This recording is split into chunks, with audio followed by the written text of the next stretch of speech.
오늘의 육아 헤드라인입니다. 정부가 연말연시 코로나19 대규모 확산을 우려해 다음 달 3일까지 특별 방역기간으로 지정하고 모든 모임의 취소를 촉구했습니다.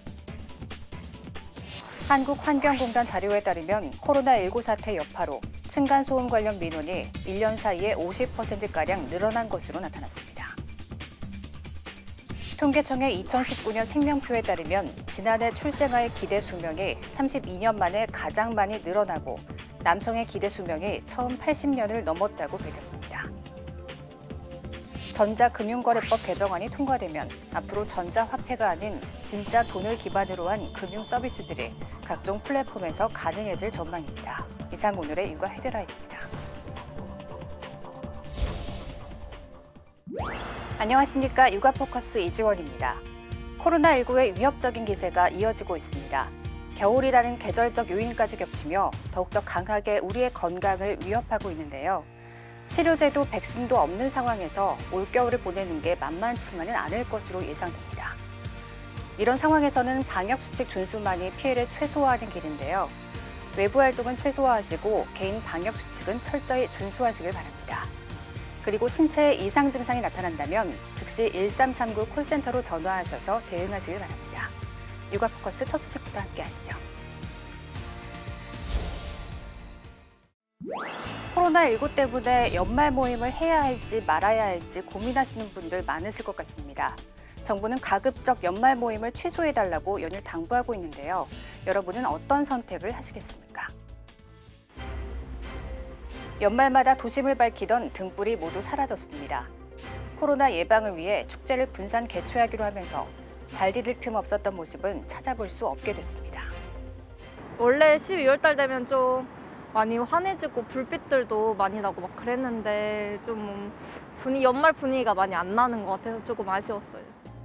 거리 위 상인들에겐 연말 특수도 예외가 됐습니다. 크리스마스 종칠 때 이럴 때 그나마 그래도 임금비라도 가져가고 하는데 지금 그마저 이제 사라지니까 마음이 아닙니다.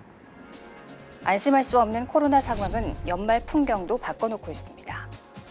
많은 시민들은 연말 모임 취소나 연기를 고민하고 있습니다. 코로나 이런 거 위험할 수 있으니까 그리고 이제 주변에도 피해 안 가게 하려고 다들 아쉬워한다기보다는 빨리 이것만 지나가자라고 생각하고 있어요. 대신 온라인으로 모이는 이른바 랜선 송년회로 눈을 돌리는 사람들이 늘고 있습니다. 오늘 진행 맡게 된 유성이라고 합니다. 반갑습니다. 안녕하세요. 컴퓨터 화면 앞에서 전문 MC가 다양한 게임과 이벤트로 분위기를 띄웁니다. 적게는 5명부터 많게는 1000명까지 동시에 참여할 수 있다 보니 개인과 기업 할 것 없이 문의가 빗발칩니다. 종류가 대체적으로 송년회예요. 지금도 잡히고 있는 상태고요. 지금 하루에 한두 개씩, 많은 날은 4-5개씩. 종무식을 비대면으로 추진하며 연말 모임 자제 분위기 형성에 앞장서는 기업들도 있습니다. 사회적 거리 두기 강화로 온라인으로 송년회를 준비하고 있습니다. 구성원들이 집에서 온라인으로 송년회를 즐길 수 있도록 다양한 이벤트와 행사를 준비하고 있습니다. 이번 연말, 나의 선택이 우리 모두를 위한 선택이 될 수 있습니다. 강화된 거리두기에도 코로나19 확산세가 수그러들지 않고 있습니다. 특히 수학능력 시험이 끝나고 모임이 많은 연말연시가 다가와 대규모 확산 우려까지 나오는데요.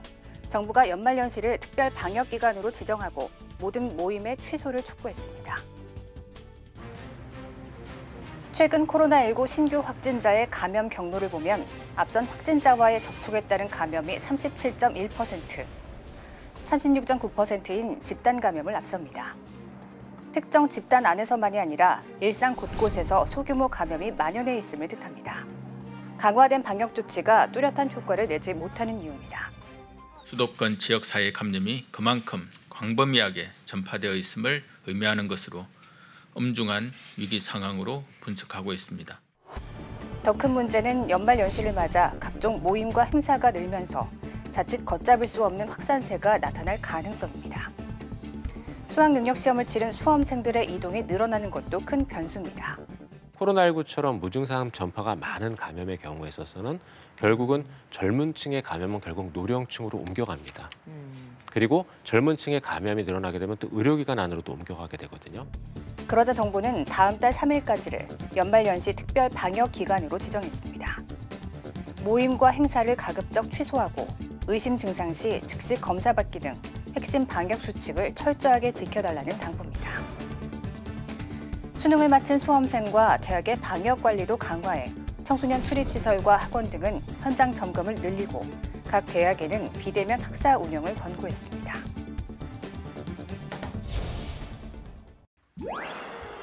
코로나 사태 여파로 층간소음 관련 민원이 1년 사이에 50%가량 늘어난 것으로 나타났습니다.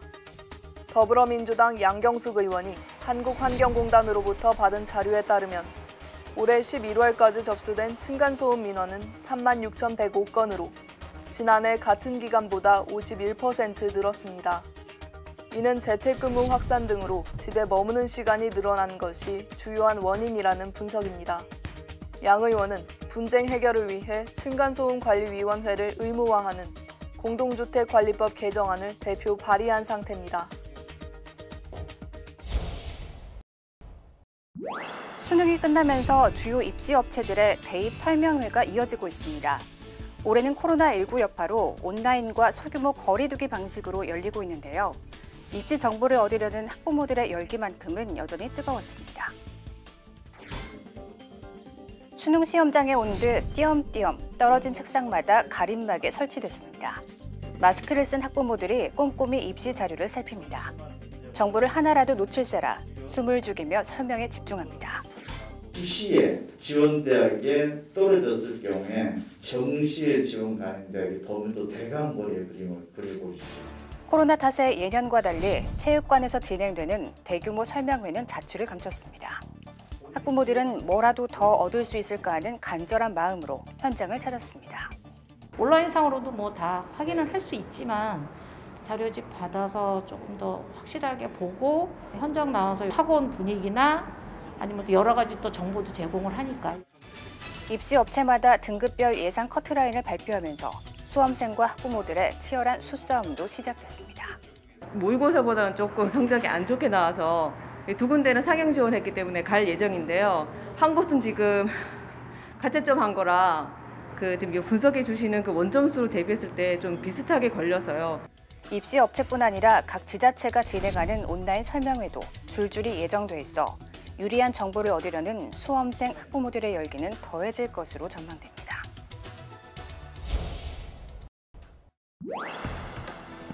기숙학원 홈페이지에 올라온 재수반 조기 모집 안내입니다. 개강 날짜는 오는 20일. 아직 이번 정시 원서 접수도 하기 전인데 수험생과 학부모들의 관심은 작지 않습니다. 대학에 꼭 가고자 하는 선이 있기 때문에 만족스럽지 못한 결과가 나온다면 재수를 하려고 생각하고 있어요. 내년 수능은 처음으로 문이과 통합 방식으로 치러집니다. 국어와 수학에서 선택 과목이 신설되고 수험생들은 계열 구분 없이 탐구 과목을 선택하게 됩니다. 다만 사실상 문이과의 선택 과목이 정해져 있고 교육 과정도 올해와 다르지 않아 재수생 부담은 크지 않을 것으로 보입니다. 주요 대학에서 이과 선택 과목을 미적분과 기하를 들고 있는데 졸업생들인 경우 이제 거의 비적분을 다 했기 때문에 미적분을 선택하면 되거든요. 문과생들도 확률과 통계를 하면 되기 때문에 특히 내년부터 서울 지역 주요 대학의 정시 모집 비율이 대폭 확대된다는 점은 재수생에게 득이 될 가능성이 높습니다. 학교별로 많게는 전체 모집 인원의 40% 넘게 정시로 뽑을 예정이라 수능에 올인하는 재수생에게 유리할 수 있다는 분석입니다. 서울대, 연세대, 고려대 등의 한 16개 대학에서 한 5,000명 가까이가 또 증가되게 되어 있고 약대가 내년도부터 이제 학부 선발로 전환되기 때문에 전체 수시 정시에서 한 1,600명 정도 규모가 새롭게 들어와서 이과 자연계학과도 합격선이 좀 낮아질 수 있기 때문에 다만 입시 전문가들은 대학별 최종 합격 발표 결과를 끝까지 지켜보고 고민해도 늦지 않는다고 조언했습니다.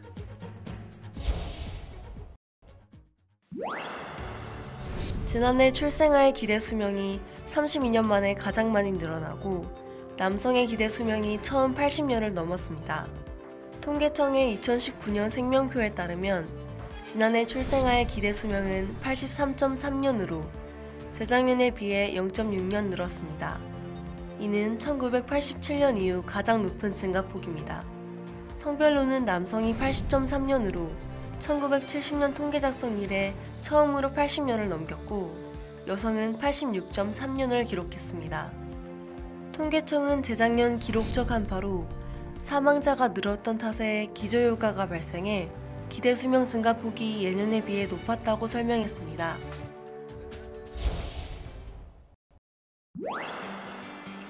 서울 강남에 위치한 한 배달업체 사무실. 배달기사들의 휴대전화로 끊임없이 주문이 쏟아져 들어옵니다.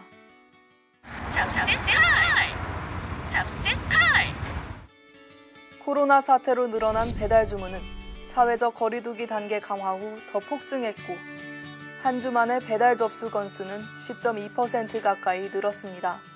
사회적 거리두기 2단계로 인해서 고객님들이 주문하는 건수도 많아지고 수치상으로는 10% 정도 늘었는데요. 지금 체감상으로는 20-30% 정도 늘은 것으로 느껴지고요. 이제 계절적인 요인으로 인해서 이제 콜 양이 많게 느껴져서 배달이 주문 건수를 따라가지 못해 배달에 차질이 생기는 일이 빈번해지자 업체들은 배달기사 추가 모집 등을 통해 배달 대란 방어에 열을 올리고 있습니다. 유통업체들은 코로나 시대를 극복하기 위해 안간힘을 쓰고 있습니다. 연말 특수가 사실상 실종된 분위기지만 온라인에서의 파격 할인 행사 등을 통해 매출 회복에 힘을 써보겠다는 겁니다. 각 유통업체들은 온라인 쇼핑 플랫폼 확장에 적극 나서고 있는데요. 특히 차별화한 콘텐츠가 담긴 자사몰을 중심으로 고객 모시기에 공을 들이고 있습니다. 주력 상품의 판로를 확대하는 동시에 다른 생활 품목으로까지 범위를 확장해 종합 전문 쇼핑몰로 도약하겠다는 보관입니다. 실제로 저희 온라인몰 매출도 지난해보다 40% 이상 성장할 것으로 예상되는데요. 배송 혜택이라든지 할인 쿠폰이라든지 이러한 실질적인 혜택을 확대하는 측면에서 저희 온라인몰을 강화하고 있습니다. 코로나19 사태를 계기로 빠르게 변화하고 있는 소비 행태 변화에 대응하기 위해 각 업계도 발걸음을 재촉하고 있습니다.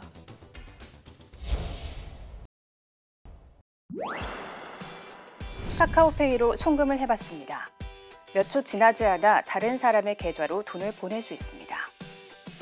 이 같은 각종 페이의 포인트들은 간편 결제나 송금에서 돈처럼 쓰이기는 하지만 사실 미리 충전해서 사용하는 선불 전자화폐에 불과했습니다. 전자금융거래법 개정안이 통과되면 앞으로 전자화폐를 넘어 진짜 돈을 활용하는 서비스들이 가능해질 전망입니다. 개정안의 핵심은 종합지급결제사업자의 도입입니다. 카카오나 네이버처럼 하나의 플랫폼이 은행 계좌와 같은 자체 계좌를 만들어 급여를 이체하거나 카드 대금을 납부하는 등 금융 서비스를 제공할 수 있습니다. 플랫폼의 다른 기능들과 결합한 다양한 서비스도 가능해질 전망입니다. 기존의 결제 모델하고는 또 다르게 이제 수익 모델을 만들 수가 있고 새로운 신사를 갖다 그 영역을 만들어줄 수 있으니까 다양한 서비스를 만들 수 있으니까 소비자도 좋고 다만 계좌의 잔액에는 이자가 붙지 않기 때문에 사업자는 통장으로 오인될 수 있는 광고나 대출은 할 수 없습니다. 마이 페이먼트 도입도 눈에 띕니다. 하나의 앱으로 은행과 증권사 등 개인의 모든 계좌에서 결제와 송금 등 금융 서비스 활용이 가능해집니다. 개인 디지털 금융 비서가 탄생하는 셈입니다. 이외에도 개정안에는 간편 결제 업체가 30만 원 한도로 후불 결제 서비스를 제공하는 내용도 담겼습니다. 한편 사업자 내부 자금화와 자금 세탁을 막기 위해 청산할 때는 반드시 외부 기관을 통하도록 하는 방안도 개정안에 포함됐습니다.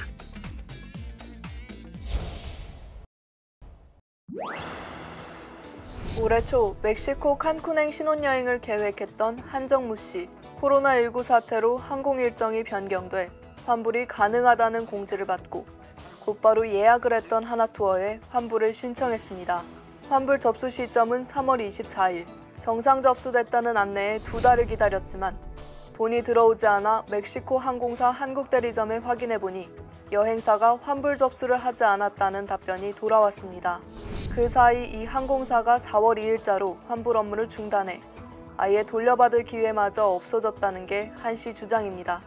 담당자 본인 생각도 환불해줘야 되는 게 맞다고 생각을 하는데 임원급 회의랑 대표이사님한테 보고 들어간 결과로는 안 된다고 한다. 양해 부탁드린다. 그러면서 이제 계속 기다리라고만 하는 거죠. 하나투어는 항공사 업무가 재개되지 않으면 환불은 어렵다며 외국 항공사에 대한 환불 보호 장치를 마련하지 못한 정부에 책임을 돌렸습니다. 저희가 맡은 책임이나 역할 부분에 잘못된 부분이 있다면 저희가 거기에 맞춰서 보상을 해드리겠지만 저희는 중개 판매자예요. 이 항공권 하나 팔면 몇천 원 남아요. 그것 때문에 저희가 책임져야 되는 게 너무 큰 거죠. 한국소비자원은 한시와 같은 피해를 입은 피해자 150여 명이 하나투어를 상대로 신청한 집단 분쟁 조정 절차를 개시했습니다. 소비자원은 여행사 잘못으로 환급 기회를 놓쳤는지 등을 파악 중이며 결정은 내년 초 나올 예정이라고 밝혔습니다. 연말연시 기부 캠페인을 상징하는 사랑의 온도탑이 서울시청 광장에 세워졌습니다. 올해는 코로나19 사태로 인해 목표액이 다소 줄었는데요. 어려운 상황에서도 이웃들과 따뜻한 온기를 나눠보는 건 어떨까요? 서울시청 광장 앞에 빨간 온도계가 세워졌습니다. 기부금만큼 온도가 올라가는 사랑의 온도탑입니다. 사랑의 온도탑 제막식을 시작으로 연말연시 모금 캠페인인 희망 2021 나눔 캠페인의 막이 올랐습니다. 코로나19 사태로 모두가 힘겨운 상황이지만 사랑의 열매가 운영하는 이웃 돕기 캠페인은 내년 1월 31일까지 진행됩니다. 도움이 절실한 우리 이웃들을 생각하며 집중 캠페인을 진행하고 있습니다. 올겨울 나눔으로 희망이 이어질 수 있도록 국민 여러분의 따뜻한 참여를 요청드립니다. 올해 나눔 목표액은 3,500억 원. 코로나19 사태와 집중호우 피해로 연중 모금이 진행된 점을 고려해 지난해보다 목표액을 줄였습니다. 기부 방법은 간단합니다. ARS 전화나 문자 또는 사랑의 열매 홈페이지 방문을 통해 가능하고 은행이나 지하철에 비치된 모금함을 이용해도 됩니다. 지난해에는 목표액인 4,200억 원보다 16억 원 많은 액수가 모였습니다.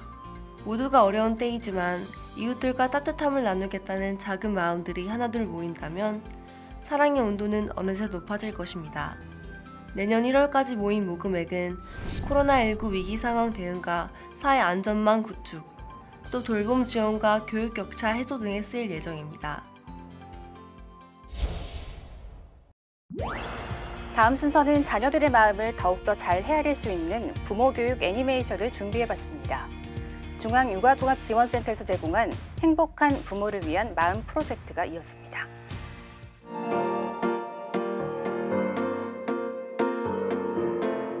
스마트폰 사용 통제가 점점 어려워지는 아이. 어떻게 도와주면 될까요? 뭐하고 놀까?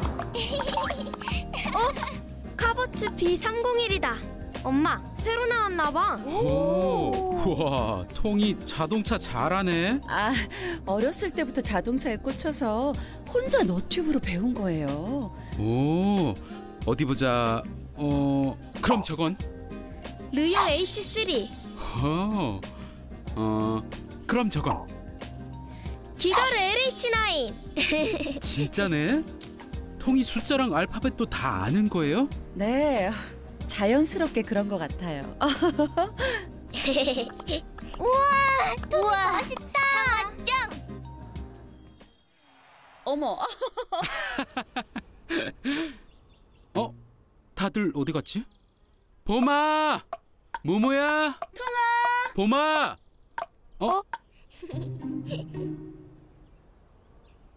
여러분, 그럼 다음에 만나요. 안녕. 통이 너? 또 언제 가져갔어? 밖에서까지 이럴래? 니네 없어진 줄 알고 얼마나 걱정했는지 알아? 술래잡기 하자 그랬는데 토미가 그랬어. 응, 통이 형아가 그랬어. 통이 너 그러다 스마트폰 중독되면 어쩌려고 그래?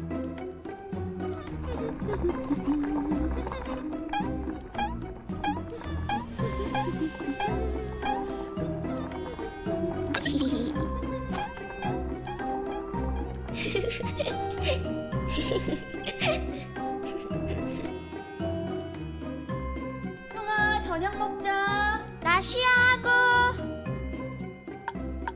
뭐해?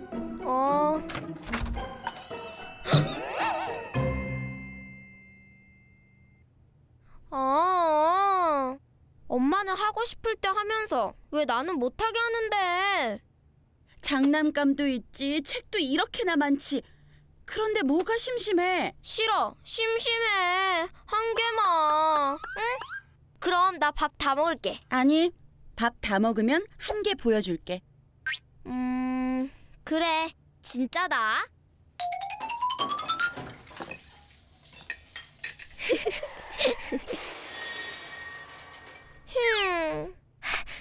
엄마!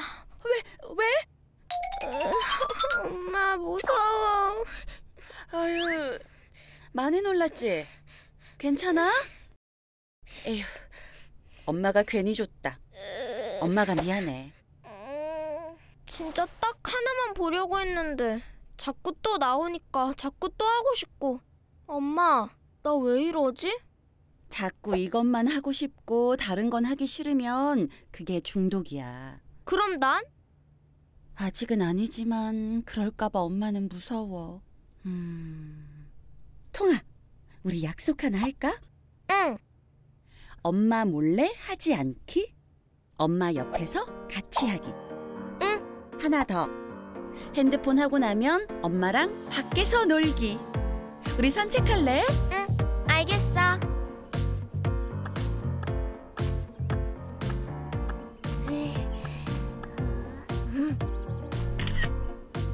화이팅!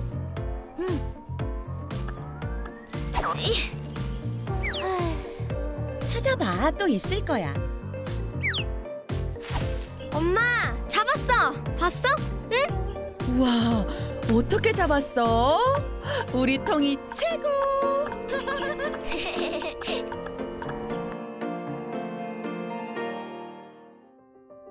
스마트 미디어 기기에 장기적으로 노출되면 뇌는 빠르고 자극적인 것에만 반응하게 됩니다. 영유아기 사고 형성과 사회화 과정의 기초에 매우 부정적인 영향을 미칠 수 있으므로 과도한 미디어 자극은 피해야 합니다.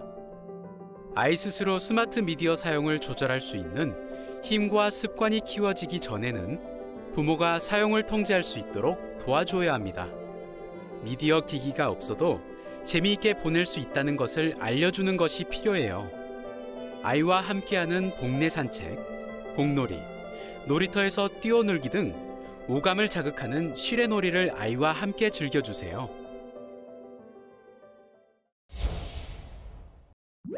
올 한 해가 저물어가고 있습니다. 예년 같다면 각종 연말 모임으로 바쁜 나날을 보내고 계신 분들이 대부분이었을 텐데요. 올해는 코로나로 인해 그렇지 못한 상황입니다. 직접 만나지는 못하지만 메시지나 전화 통화를 통해 한 해 동안 고마웠던 사람들에게 감사의 인사를 전하고 내년에는 더욱 나은 한 해가 될 거라는 덕담을 건네보시는 건 어떨까요?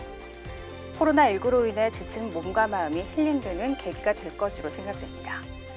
육아포커스 마치겠습니다. 고맙습니다.